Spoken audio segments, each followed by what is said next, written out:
Say congratulations on Chaos Walking. I absolutely love the movie. Oh, great. Thank you. Thank you very much.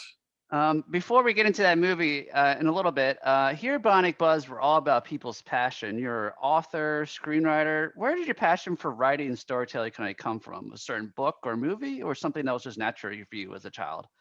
Uh, um, gosh, I honestly, I was a super, super anxious kid. I was a gay kid in a fundamentalist Christian household. And I Hmm. think the thing that, I'm sorry, there's a gigantic bee outside my window. It's just, I mean, I'm not afraid. It's just notably large.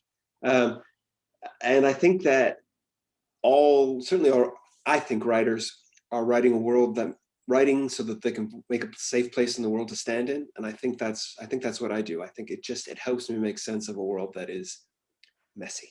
And so I think that's what, Yes. yeah. Well, I love that. It's very inspiring. Well, let's get into the world of Chaos Walking. It's very unique. I mean, yeah, actually, it was based on the book that you first wrote, The Knife of Never Letting Go. I believe it came out in 2008. Yep. And basically, it's this kind of sci-fi where this like human population colonized on this planet, but there's this noise thing where all the women have disappeared, and the men can everyone can see their thoughts, but also can also form images too. It's very unique. How did you come up with that? It started kind of because I was noticing, 2007, 2008 was, I've been calling it sort of our first social media golden age, where we were Hmm. all felt like experts and we all felt like this is this great thing that we've all nestled in, and look at me doing all this stuff. But even then I thought the world was getting louder than it had been, and you were being forced to Uh-huh. listen to people's opinions. And so to me, I thought, well, the logical progression here is, what if we had no choice? What if you had to share everything? And what might that be like? And what might the circumstances be in which that would happen? So I thought, well, what if you landed on a new place and suddenly everything you thought was visible? What a mess that would be.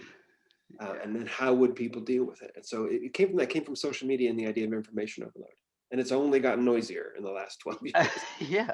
Wow. That's really cool. So book came out in 2008. How long is it ago? This isn't your first movie that's based on one of your books. So when did you start writing with, I believe it was Christopher Floyd, who co-wrote it with you, who also worked on Spider-Man Homecoming? Yeah.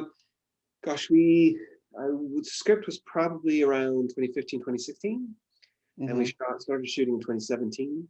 Um, the director always does additional photography. That's how he works. That's how all of Doug Liman movies are made. It's just Hmm. his approach.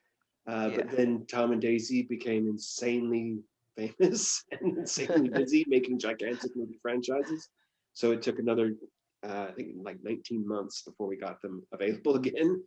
Oh, Um, wow. and then the So you pandemic got them happened. before they were Spider-Man and Ray and Star Wars, huh? Wow. Boom. So, um, but the yeah, I mean, I was there. I was there on set. Doug Liman likes the writer on set a lot, so I was on set a lot. Christopher Ford was on set a lot, and it was just, he Okay. has an exploratory approach, which is different than other directors, but it's, he makes interesting stuff. So I'm not going to argue with it. While you on set, were you like extra in the background or any Easter eggs we should know about or anything? Like you're on the No, horse or I don't like that. I tend to. I said this about my TV show Class. People kept asking me. It was a Doctor Who show. People kept asking about cameos, and I would always say, I hope this is appropriate for your audience, but I would always say, in a movie, cameos are like penises. If it's in the scene, it's all anybody looks at, So it's not like you can't have them, but you better have a good reason, and it better be part of the story.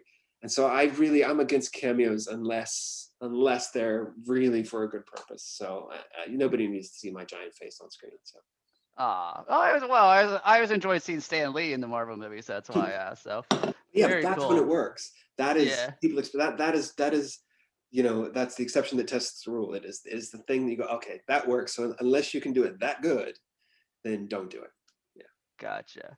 Well, the movie's amazing. There's lots of fun twists and turns. I don't want to give away anything away, but everyone, go check it out. It's in theaters now, but it's also coming to VOD tomorrow.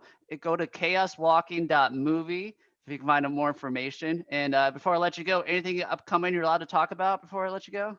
Yeah, I'm working on an adaptation of Lord of the Flies with Luca Guadagnino, director of Call Me by Your Name, and then some other things I'm Yeah. not allowed to talk about. But yeah, fingers crossed. It's one of my favorite books growing up. So I saw that on IMDb. I was like, I hope he's allowed to talk about that. So I can't wait to see that. So thank you. Congratulations on the movie. And we'll talk down the road. All right. Excellent. Thank you very much.